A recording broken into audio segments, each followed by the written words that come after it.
Hi friends, welcome to our channel. आज हम माँ गंगा की उत्पत्ति ए पौराणिक कथा सुनने वाले हैं। चलो तो फिर वीडियो को शुरुआत करते हैं। माँ गंगा की उत्पत्ति की कहानी बहुत रोचक और प्रेरणादायी है। यह बात उस समय की है जब श्री हरि विष्णु ने देव माता अदिति के पुत्र के रूप में अपना वामन अवतार लिया था। उस समय धरती और स्वर्ग लोक के अधिपति दैत्यराज बलि थे। वह अपने गुरु शुक्राचार्य के बताए मार्ग पर चलते हुए निरंतर चलने वाले यज्ञ करवाते थे और गरीबों एवं ब्राह्मणों को दान देते थे। उन्हें अपने दानवीर होने का अहंकार था। अनेक राज्य काल में देवताओं के लिए बुरा समय चल रहा था। उनके राज्य में असुरों को उनकी सुरक्षा प्रदान थी, जिससे आम जन को कष्ट भी भोगने पड़ रहे थे। तब प्रभु ने इस समस्या को हल करने हेतु वामन अवतार लिया था। बालक ब्राह्मण रूपी वामन देव दैत्यराज बलि के यज्ञ स्थान पर पहुँचे। जब बलि की नज़र उन पर पड़ी तो बलि ने उनसे उनकी इच्छा पूछी।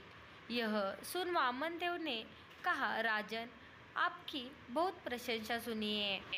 आप दानवीर हैं।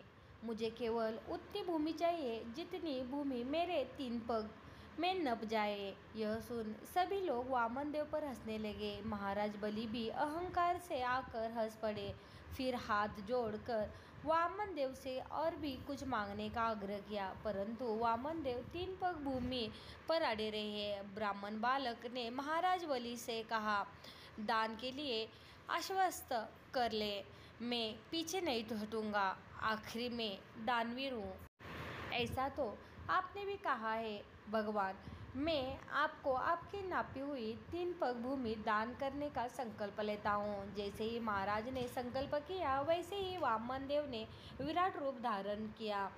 लोग भयभीत होकर इधर उधर भागने लगे। वामन देव ने एक पग में धरती और दूसरे पग में आकाश को नाप दिया और फिर तीसरी पग के लिए अपने पैर उठाए और बलि की ओर देखा। तभी बलि ने हाथ जोड़कर अपने घुटनों पर बैठकर कहा, हे प्रभु, तीसरा पग में आप मुझे नाप लो और मुझ पर भी स्वामित्व प्रस्थापित कर लो। यह रहा मेरा मस्तक आपकी सेवा में। आप मेरे मस्तक पर पग धरे। जब प्रभु आकाश को नाप रहे थे, तब उनका पैर का अंगूठा ब्रह्मांड में टकराया और वहीं से दिव्य जल बहने लगा, जिससे प्रभु श्री हरि के चरण कमल धुले। ओ दिव्य जल की धारा जैसे ही प्रभु के चरण धोकर नीचे की ओर गिरी, तभी ब्रह्मा जी ने उस जल की धारा को अपने कमंडल में धारण कर लिया और यही जल धारा ब्रह्मा जी की पुत्री गंगा कहलाई। ये जल धारा श्री हरि विष्णु के पैर यानी पद से टकरा कर निकली, इसलिए देवी गंगा को विष्णुपदी भी कहते हैं।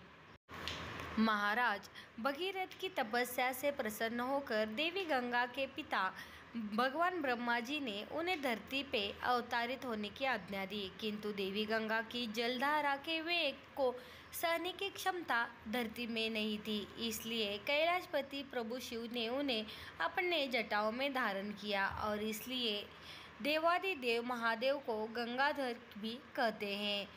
महाराज भगीरथ की तपस्या से प्रसन्न होकर उन्होंने अपनी एक जटा माता गंगा ने धरती पर आकर भागीरथ के पूर्वजों को मुक्ति दी और माता गंगा की सकारात्मक ऊर्जा से पूर्ण अमृततुल्य जल धारा मनुष्य के लिए कल्याणमय सिद्ध हुई। माता गंगा को देव नदी भी कहते हैं। आज हमने पौराणिक कथा माँ गंगा की उत्पत्ति एक कहानी सुनी है। एक कहानी आपको कैसे लगी जरूर बताना और वीडियो अच्छा लगे तो चैनल को सब्सक्राइब और वीडियो को लाइक करना ना भूलें। वीडियो देखने के लिए धन्यवाद।